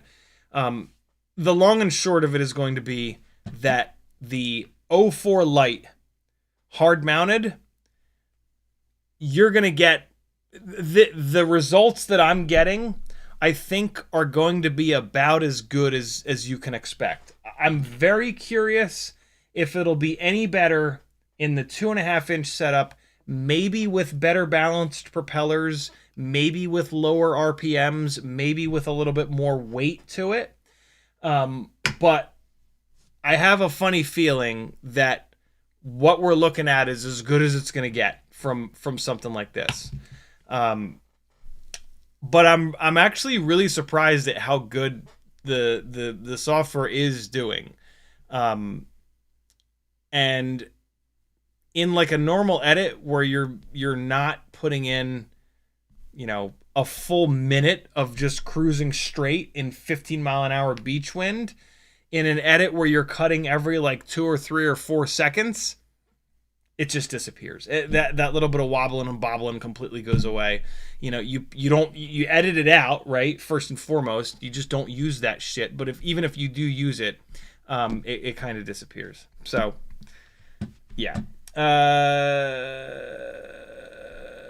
Striker has empty lots and space around his house. Flies a 5-inch usually. I'm just scared the noise is bad. Yeah, stop doing that. Holy shit. My question is like, would you go for the 3 or 2.5 on that powertrain? How's the throw difference? Slide off throttle coming down. The DJINN from Quadmula is not a freestyle rig. That is a no props in view, camera very far forward, cinematic rig. The 3-inch siren from Quadmula is a freestyle build. A little bit of prop in view. The camera is not drastically pushed so far forward. So yeah, easy decision between those two. Jin is for cinematic work. The 3-inch and 3.5-inch Quadmula frames are for freestyle. Matthew Wegner says, those are both 720p exports, but yeah, you're giving up a ton of crap. Yurio says, we will get there, but it looked good. Content makers are too critical to themselves. It's true, but I'm glad to be too critical because I think that I think that we can make this setup a little bit better, and then have something that's like super safe but gets you the insane 4K quality that you're looking for. Like, that's worth going nuts over and trying a bunch more stuff to find the absolute most perfect combo that I kind of can. Mike K says, would using the 03 camera on the 04 be better? Maybe. Can you do that? Is the 03 camera compatible with the 04 Lite VTX? I wouldn't think that you could do that. Uriel says, like musicians give good concert, then themselves are complaining. Get it? Oh, yeah. You got it. Striker says, I see. You're welcome. Matthew Wagner says, I don't give a crop t-shirt. Nice. Brandon Zopine says, if I remember correctly, the O3 camera doesn't work with the O4 Lite or Pro. Yeah, that was... My understanding is that there is no cross-compatibility whatsoever with the DJI stuff. That would be way too much to ask for. Jamie Flies FPV says he means the O3 lens mod. Okay. So what the O3 lens mod would do is zoom everything out. And then in GyroFlow, we could use more lens stabilization, right? The O4 Lite lens is less field of view, but it's beautifully linear. Everything is linear. There's no fishbowl wide angle nonsense whatsoever. Going to the O3 lens mod, or any of the other lens mods, is going to give you that super wide angle, which for freestyle is kind of cool. For cinematic stuff, I don't really know. I don't love it. Like when you yaw, I love to do these like massive punch outs and then really slowly yaw around. Those really wide angle lenses look like shit when you do that, in my opinion, because like it so obviously is warping the world, and like the center of your frame looks good, but then the left and right look very weird. And so like an object will like kind of come in from the side, and then it'll slow down in the middle, and then it'll speed up off the other side, and it just looks really weird. And so it might allow GyroFlow to work a little bit better, but I wouldn't think that it would make that much of a difference, because again, the problem here is that we've got mega RPM and mega high frequency vibrations that the gyro inside of the O4 just can't handle. So yeah, I don't think that would help. It's an interesting thought though. When the Flywoo O4 Pro at some point gets here, we'll get to see the answer to that, because that has the wide angle lens built in, similar to the O3 lens mod. And that is going to be going on the Caillou Mini. And so, yeah, we'll see. We'll see if that's any better. I'll be very interested to see. As much as I love the linearness of the O4 Pro, the O4 Lite regular camera, I will totally bail on that if there's a way to get everything I'm looking for here, and if that requires the Flywoo lens, that's okay. Although I heard yesterday that Flywoo may have discontinued that wide angle camera, so yeah, there's that. Striker says, what do you think of a Freestyle 2.5 at a heavier all-up weight 220? Nope, 220 is about right. It's just good luck finding the frame. There aren't many 2.5-inch frames. Jamie Flies says it might change the weight of the camera and thus move the vibration frequencies. Absolutely. That's kind of what I'm hoping from with the Flywoo camera that's going to be going in that Caillou Mini. So we'll learn a little bit there. CH3FPV says, was wondering when the new DJI Goggles 4 will be out. Usually it's like every 2 years or so. And the new gen of DJI Lite. Yeah. Maybe this year. You never know. I'm super happy with the Goggles 3, though. My God. Hell, I'm happy with the Goggles 2 and the Integras. I think I'm going to end up selling the Goggle Integras.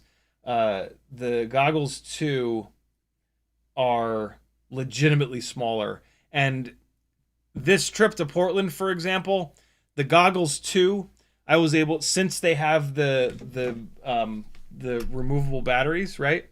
I was able to put these batteries in my carry-on, not in my flight bag. And so my flight bag had no batteries in it whatsoever. And the Goggles 2 fit perfectly in the analog goggle slot. And so my main low pro flight bag didn't get pulled at TSA at all. If I have the Goggles Integra in there, they don't fit as good in there, and they got that big ass battery. So like when I get to TSA, I gotta open that fucking flight bag out, and I got it all packed up, and my clothes are all in there and shit. And I gotta go digging through, get the goggles out, put the goggles in the bin. You know, it's like a whole fucking thing. And now I've used the Goggles Integra and the Goggles 2 back and forth a bunch. I will admit that I do not like just like everybody, I do not like the little touch thing here to control it, but you do absolutely get used to it. And so, yeah, I think I'm keeping the goggles too. So my my goggles Integras will be for sale at some point here. Also, the goggles too, from a live broadcasting standpoint, I get multiple of these batteries, and I'm good to go. With the goggles Integra and the goggles 3, yeah, I run one until it's dead, and then I switch to the other, and I put that one on the charger, and then by the time the other ones are dead, I can switch it. But it's just, God forbid one of the sets of goggles dies, now I'm screwed. With the goggles 2, hopefully the goggles 3 are what die, because then if I have the goggles 2, I got tons of these batteries, and I can just cycle these batteries, cycle. So, yeah, I have decided that I am going to stick with the goggles 2 over the Integras. I have not noticed the difference in field of view whatsoever. I've not noticed really any differences between the two goggles. I also do like that the goggles 2 have the adjustable diopters. On the Integras, you have to switch the lenses if you want anything other than no correction. So yeah, if you're in the market for goggles Integra, let me know. They're going to be for sale at some point. I'll put them up on the Etsy store, unless somebody's dying for them. I'm not going to give you a deal on them, right? Like when I sell stuff, it's a part of selling stuff is to try to keep doing this full time. It's very difficult to do FPV as a full-time job. And so if you're looking for like a really good deal on goggles Integras, that's not this. You're probably going to overpay for them a little bit, but you're going to be supporting me. So, yeah. Mike K says, someone figured out how. I can't remember his name. What were we talking about? What's that in reference to? Jamie, CH3 we got that. Blueback says, dumb question. You keep talking about hard mounting versus soft mounting the 04. Can you show an example of each? That's actually a great question, Blueback. Thank you for asking that, because there's probably 40 other people with that same question. So this is a hard mount. Yes, it's TPU, and TPU is kind of soft. But if I grab this camera, try to get a really good grip on the frame. If I grab this camera and I push up and down as hard as I can, there's no movement whatsoever. You can't really see it, but I can feel that there's no movement whatsoever on this camera. It's because the TPU is like sandwiched right into the standoffs. You know what I mean? Like there's no area where the TPU can allow this camera to move around. So this camera is solidly mounted, hard mounted. And that's good for freestyle. It's also good for not having jello. Soft mounted cameras can sometimes create jello, where a hard mounted camera won't. In fairness, this rig with no ND filter in the middle of the day does get jello, but that's an ND filter problem. If I put an ND filter on this with the hard mount, it would not get jello. But, as we've seen, gyroflow freaks out. So, there's what's called soft mounting a camera, which is pretty similar to what it sounds like. How do I not have one of those? Here it is. So Beta FPV makes an 04 light soft mount canopy. So this is the canopy, and it's got a couple mounting holes here.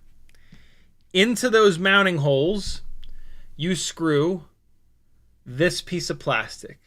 And this piece of plastic on all four corners has these little rubber bastards. You know what?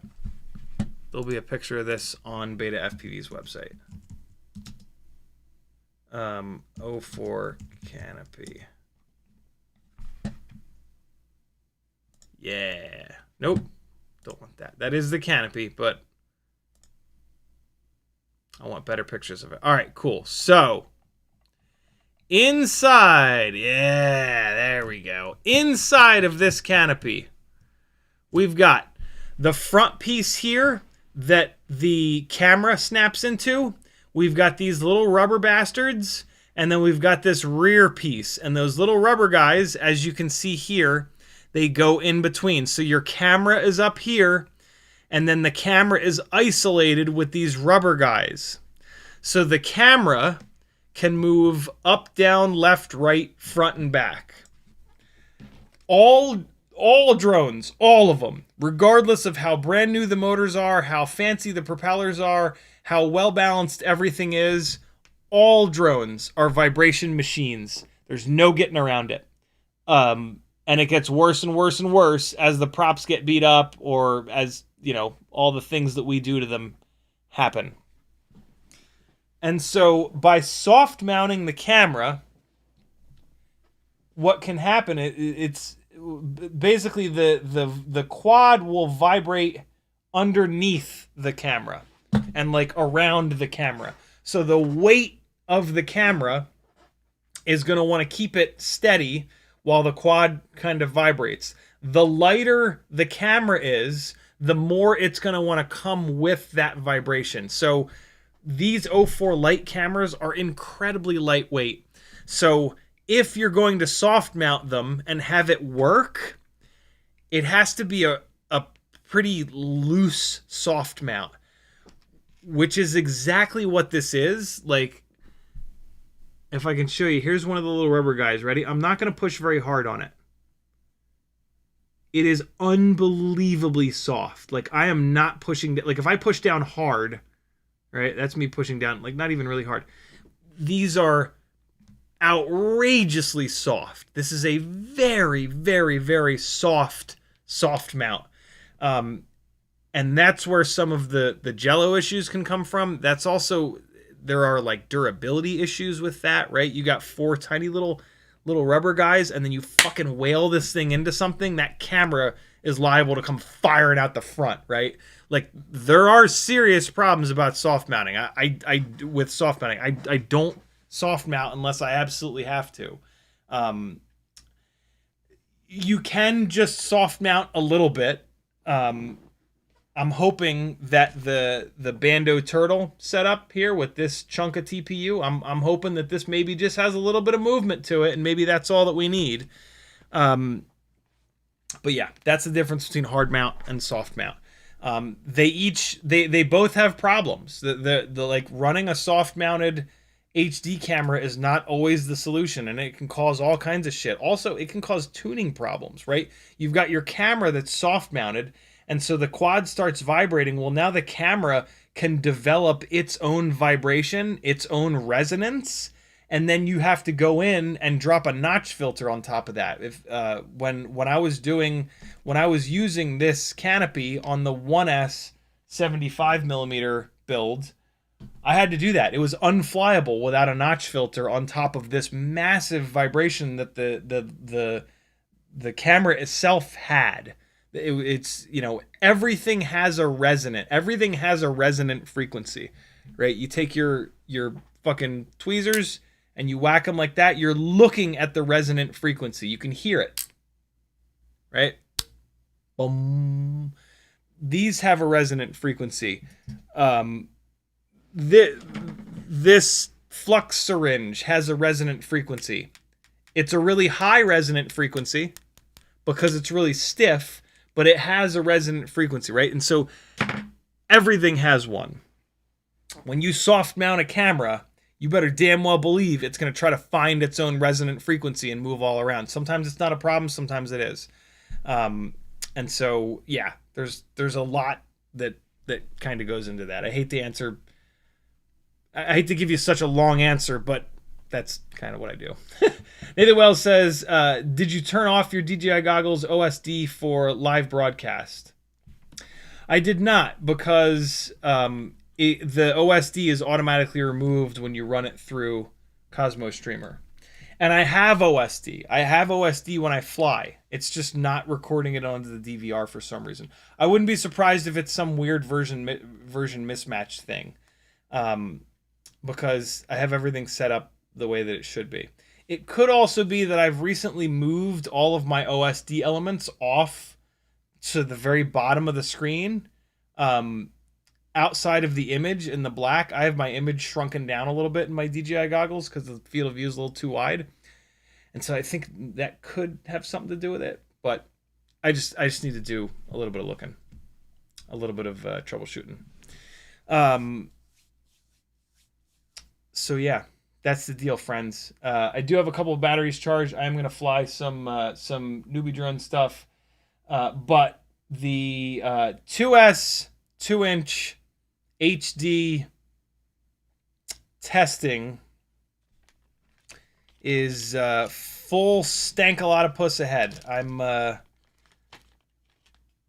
gonna try tomorrow. I'm gonna try a couple different sets of propellers before I take this thing apart, and then I'm gonna order this 2-inch Bando Turtle frame. That's gonna take a while to get here. So we're gonna do a bunch of 2.5-inch stuff with 04, and then the Flywoo wide angle is gonna come. That's gonna go in the Caillou Mini, which is also a 2.5. So this will be cool because we'll have a regular 04 light, narrow field of view, we could call it, in a 2.5-inch baby turtle builds, and eventually Bando turtle builds.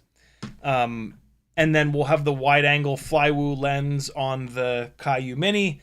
And so, yeah, this will be pretty slick. I'm very interested to see if, closing thought is that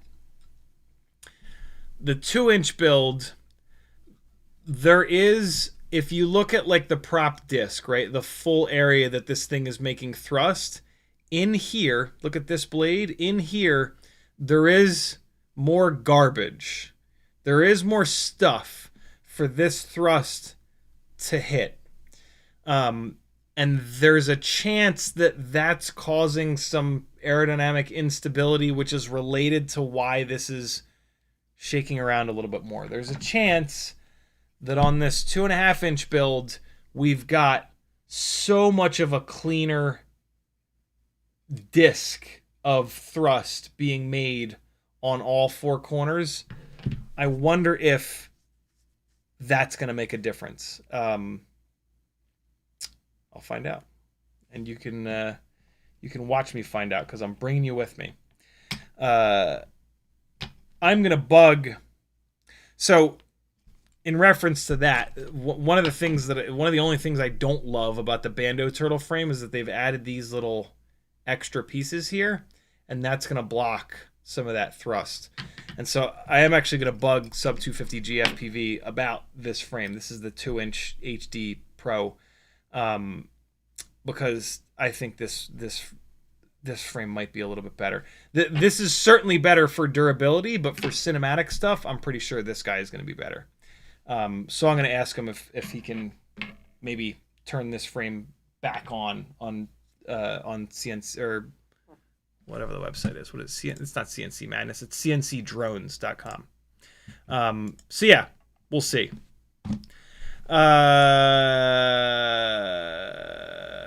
CiottiFPV.com is where you can go to support me. If you like these live streams and would like to see them continue, let's fly some batteries, damn it.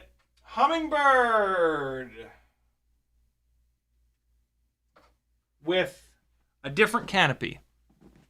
Kind of heavy, not completely insane like the race edition. You don't have to have the absolute lightest weight, most powerful, although this thing does have really good power, set up in the world to do all the fun stuff that you see me doing. And I'll prove it to you.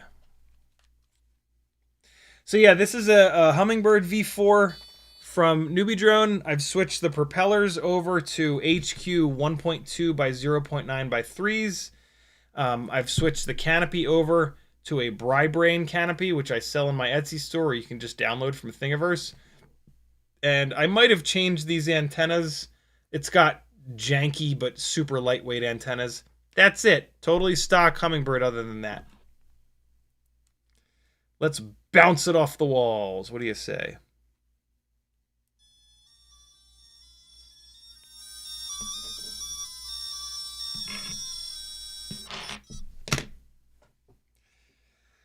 it was getting old, but then I went on vacation, and now it's not old anymore. No OSD, because Newbie Drone's having some issues with their OSD. It'll come on at some point. Oh my god. Oh my god. I don't know what I was trying to do there. That was a very, very awkward move that I tried to throw through that gate.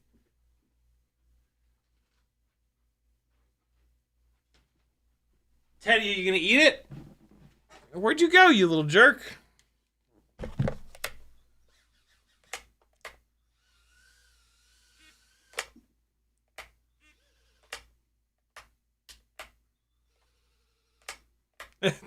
He's like, I don't care.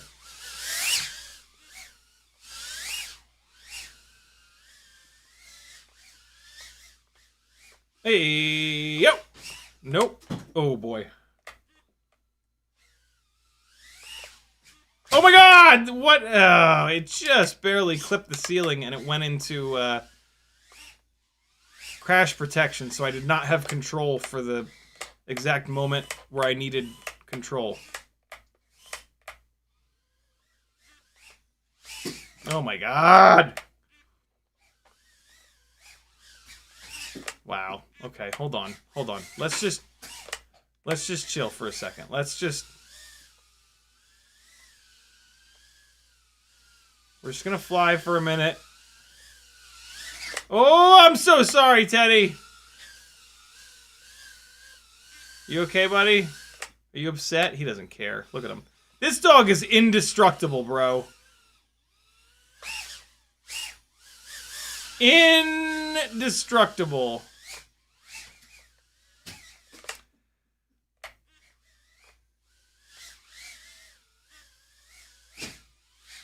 Trying to figure out a cool way of doing this little, like you fly up to something and then you roll to the you pitch back, but then you roll to the side. It doesn't look all that good.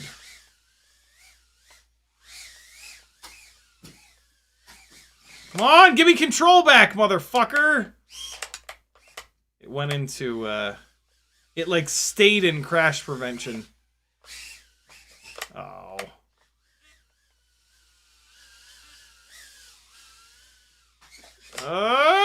What is happening? Why am I constantly crashing?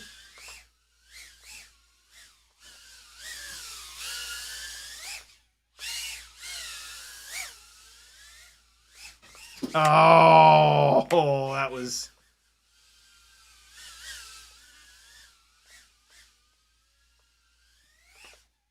Oh!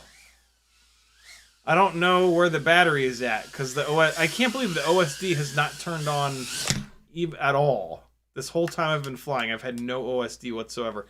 I'm gonna assume that battery is somewhat dead.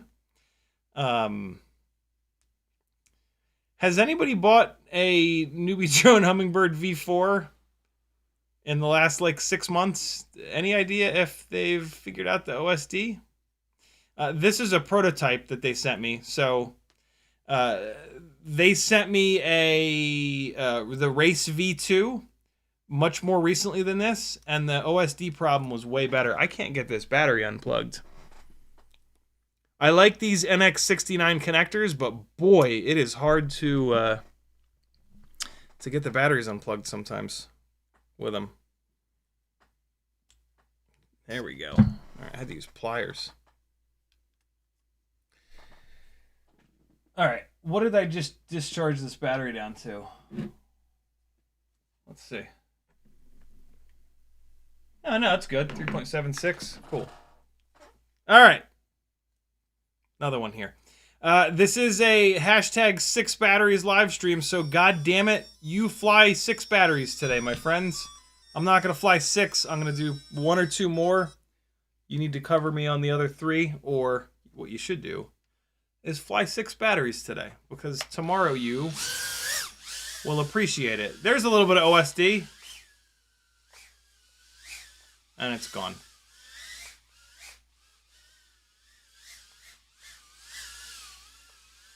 What if I don't do...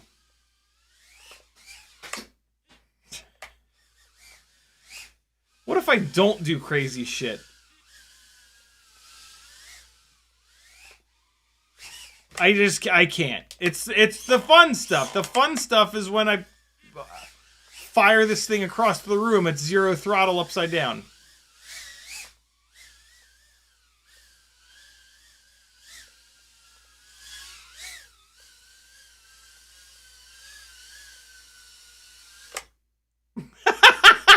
Look at that side eye. Holy shit.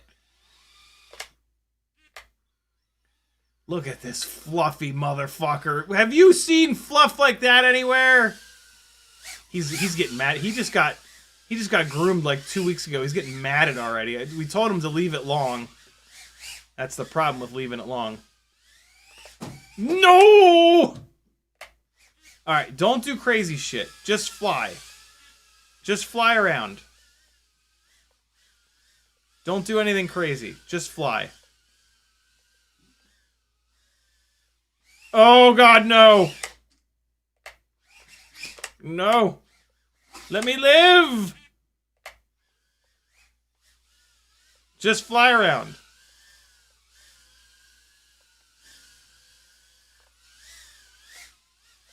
Just fly around. Just keep flying around. Don't do anything stupid. Oh god! Oh no! Let go. Let go of me. Let go of me, lamp. Ah!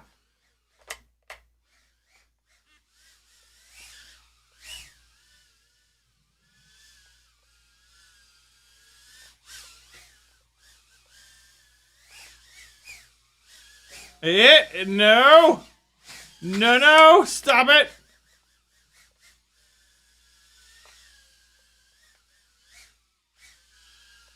Just chill. Just be cool. Just be cool, bro. Don't!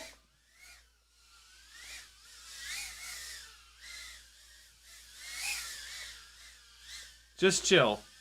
I think it's probably time to change the battery. How would I ever know? The OSD thing is rough. Brandon says, maybe you have too many elements in the OSD. Try removing some. Keep it simple. I think I heard about that issue before years ago. Yeah, they say that if you run their specific OSD, it's a little bit better. I tried it. It wasn't really any better.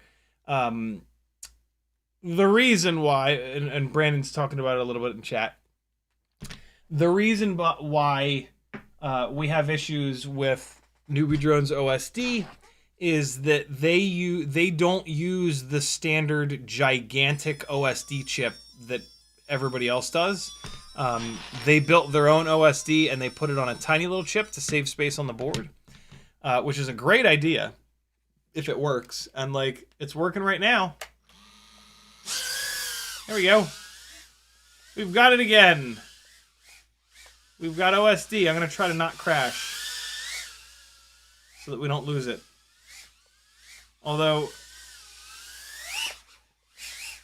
Okay. Although, it doesn't always go away when I crash. It's... I don't know. It's the weirdest thing ever.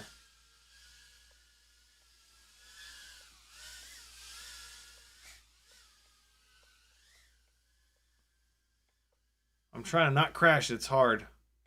Oh, shit. You know what I have to do.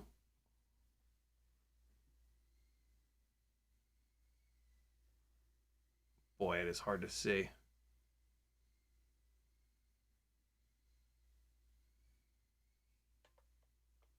Woo, that was a pretty good one. I'm much better at left-handed orbits, but and so during the winter time, that fan, I spin that fan the other direction to pull air up. But it's now summertime, and so now it's spinning the opposite direction, which is forcing me to drill my right-hand orbits, which is a really good thing. No.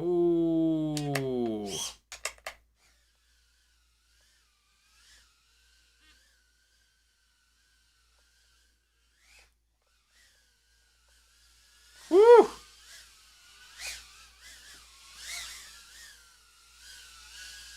What are you chewing on, buddy? You chewing on quad parts? Don't do that. OSD is gone.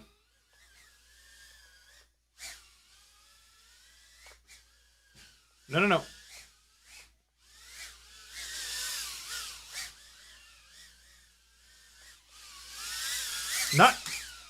Not. Oh my god. We're gonna die. Oh, I can't believe I stayed with that. Oh god, Teddy. I thought I was gonna hit him, so I just disarmed it. I gotta clean this place up, man. I've made a fucking mess in this basement. It's absurd. I think that might be the end of the battery. There you guys go. There's a very unusual battery for me. I practically went zero throttle, not at all. Not actually, but as much as I could. As much as I could calm myself down, that was it. That's as calm as calmer than you are. Calmer than you are. Now I can't get this battery unplugged. Hey, there we go. Got it. Alright, so there you are. Fly at least 3, but fly the full 6. Be good. I will catch up with all of you on Friday at 7 o'clock Eastern Time. Thank you so much for joining me. CiottiFPV.com to support me. Joining my Patreon is like the only way that I can keep doing this. It's tough. As the economy gets stomped, I get stomped. So if you have a couple extra dollars and you want to, you know, help somebody continue to test and hang out and, you know, do all the FPV things, head to the website, join the Patreon, buy something from my Etsy store, all kinds of good stuff. Cool? You can FPV. What the last comment of the live stream says, you like how your PS5 became an investment, worth more now when you got it, even playing it all this time. Yeah, it's true. Jamie Fly says, great stream, thanks. Thank you. Be good, friends. I'll see you on Friday at 7 Eastern. Until then, I'm going to tear everything apart and test. All I'm going to do tomorrow is test. All I do is test. Like, you know, like win. All I, you know what I mean? Here's some of the 2-inch turtle flying from Portland.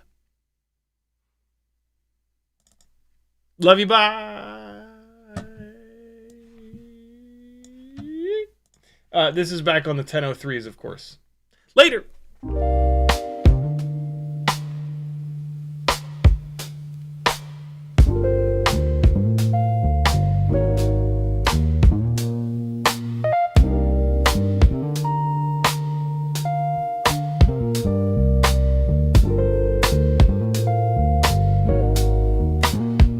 Yeah. Out in the yard where the grass grows wild, CiottiFPV's goggles locked, grinning like a child. Teddy spaghetti's, fur flies, and jet wash dreams. Yeah. Chasing small whoops like a dog possessed fiend. Eyes on a neon blur, hard in the chase. Big fuzz and prop spin, all tangled in place. Yeah.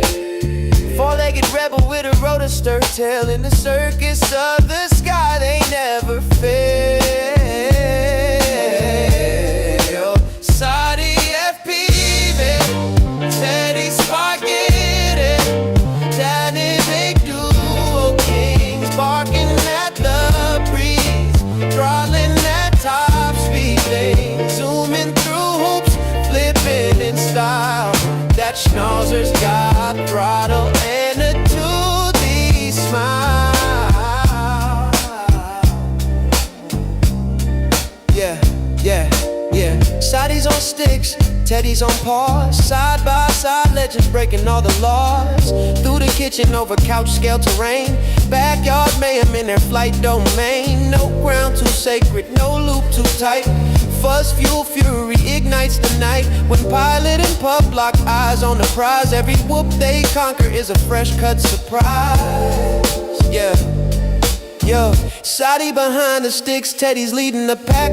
Prop guard missiles unleashed, never looking back. No leash, no map, just freestyle mic. They on the dog drone streets every day and night. Said whoops, hitting low, gotta nail the dive. Teddy push throttle up, feel the beast come alive. I see the neon arc, the sticks locked in, Teddy. Yeah. Let's rip this loop, ride the roar of the wind, Teddy. Yep, yeah.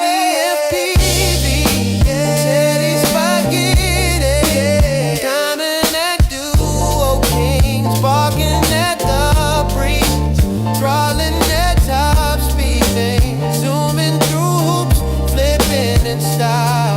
That schnauzer's got throttle and a toothy smile.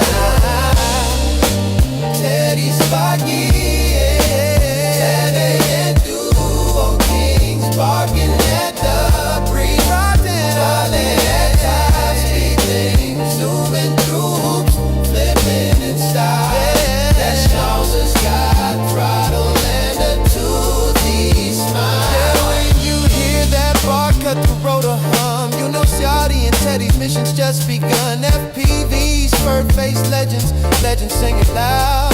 Yeah, Teddy spaghetti and CiottiFPV always proud.